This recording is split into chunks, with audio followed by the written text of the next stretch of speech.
सकता, तो सिवाय मेरे और कोई को भी पतित पावन नहीं कहेंगे। ब्रह्मा विष्णु शंकर इनको पतित पावन कहेंगे क्या है? ब्रह्मा की आत्मा अलग, विष्णु की आत्मा अलग और शंकर की आत्मा अलग। शंकर को शिव तो नहीं कहा जाता, भक्ति मार्ग में तो कहते नहीं कहते हैं? शिव शंकर एक कहते हैं ना, लेकिन हम जानते हैं कि भक्ति मार्ग में जो भी बातें हैं वो संपन्न पुरुषार्थ की यादगार हैं। शंकर ने याद का जब संपन्नता का पुरुषार्थ किया तो उनकी आत्मा ऐसी निराकारी निरहंकारी निर्विकारी स्टेज को धारण करती है जो शिव समान कही जाती है, इसलिए शिव शंकर को मिला दिया है। तो अभी कहेंगे कि न ब्रह्मा न विष्णु न शंकर, इन तीनों में से कोई भी पतित पावन नहीं है, क्योंकि अभी विष्णु की स्टेज में नहीं है। नई दुनिया बनी कहाँ है जो नई दुनिया की पालना करने वाला विष्णु कहा जाए? और ब्रह्मा तो है ही पतित, इसलिए उनकी पूजा भी नहीं होती, मंदिर भी नहीं बनते, मूर्तियां भी नहीं बनती। बाकी रहा शंकर, शंकर तो खुद ही याद में बैठा हुआ है। याद का भी पुरुषार्थ है ना, क्यों पुरुषार्थ कर रहा है? पतित है या पावन साबित होता है? शंकर को पतित कहेंगे? है? कहेंगे? वास्तव में शंकर जो नाम है वो मिक्स नाम है, माना शिव की आत्मा, राम की आत्मा, ब्रह्मा की आत्मा, कृष्ण की आत्मा, ये मिक्स होकर के जिस शरीर में पार्ट बजाती हैं, पता ही नहीं चलता उस समय, तत्क्षण पता ही नहीं चलता ये कौन सी आत्मा पार्ट बजाती है, उसको कहते हैं शंकर।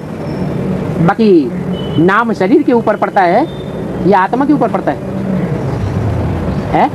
वो तो एक ही शिव है जिसकी आत्मा का नाम है, बाकी तो जो भी आत्माएं हैं उनके शरीर के ऊपर नाम पड़ता है। तो शंकर नाम किसका हुआ?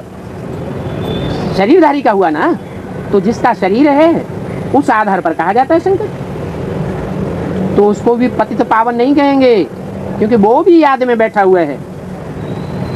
कोई को भी दुनिया में पतित पावन नहीं कह सकते। देवताओं को भी पतित पावन नहीं कह सकते, क्यों? क्योंकि देवताएं भी पतित स्टेज से सुख भोगते भोगते क्या हो जाते हैं?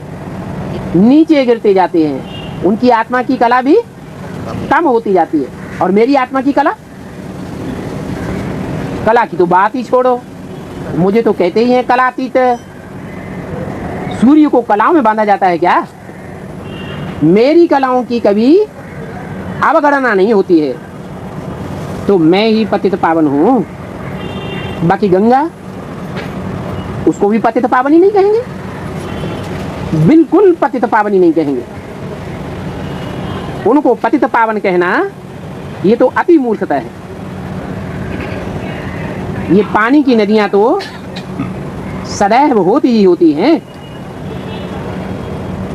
पानी की नदियां, पानी की नदी क्यों कहा? क्योंकि पानी को बिलोने से कभी भी मक्खन नहीं निकलता, और दूध को बिलोने से मक्खन निकलता है। बिलोने का मतलब क्या हुआ? बिलोने का मतलब हुआ मंथन करना। ये नदियां मंथन करके कोई नई बातें नहीं निकालती हैं। मैं आता हूं तो तुम बच्चों को नित्य नई बातें सुनाता हूं। वो गुरु लोग भी जो सुनावेंगे पुरानी शास्त्रों की ही बातें सुनावेंगे। पुरानी बातें सुनाते सुनाते दुनिया पुरानी ही होती जाती है, नई दुनिया तो बनती नहीं। मैं आकर के नया ज्ञान सुनाता हूं तो नए ज्ञान से नई दुनिया की स्थापना हो जाती है। वो मनुष्य तो उन नदियों में ही स्नान करते रहते हैं। जब बरसात पड़ती है तो फ्लड शो हो जाता है, कितने बह जाते हैं। ये भी दुख हुआ ना। तो देखो फ्लड्स आता है तो कितने मनुष्य मर जाते हैं। सतयुग में इन नदियों में भी फ्लड नहीं आता है, वहां कोई भी प्रकार का अति नहीं होती है। इस दुनिया में तो 5 तत्व भी अति में जाते हैं, तामसी बन जाते हैं। वहां तो 5 तत्व भी आर्डर में रहते हैं। तो नदियों में भी फ्लड्स आदि नहीं होता। तो सतयुग में तो दुख की कोई भी प्रकार की बात ही नहीं। मनुष्य तो क्या, वहां तो जानवर भी दुखी नहीं होते हैं। और जानवरों का भी अकाले मौत नहीं होता है। जहां मनुष्यों का अकाले मौत होता है, वहां जानवरों पशु पक्षियों का भी अकाले मौत होता है। मनुष्य जब नीचे गिरता है तो सभी पशु पक्षी प्राणी नीचे गिरते हैं। मनुष्य जब ऊपर उठता है तो सभी पशु पक्षी प्राणी ऊपर उठ जाते हैं। दुखों की दुनिया में से निकल करके सुखों की दुनिया में चले जाते हैं। तो ये ड्रामा ऐसा बना हुआ है। भक्ति मार्ग में सब गाते हैं, बाबा आप आवेंगे तो हम आपका ही बनेंगे। भक्ति मार्ग में गाते रहते हैं। अभी जब मैं आया हुआ हूं तो देखो 70-71 साल होने आए और मेरी बात एक कान से सुनते हैं, दूसरे कान से निकाल देते हैं, सुनते ही नहीं। आत्मा कहती है बाबा हम आपका बनेंगे। जब आप आवेंगे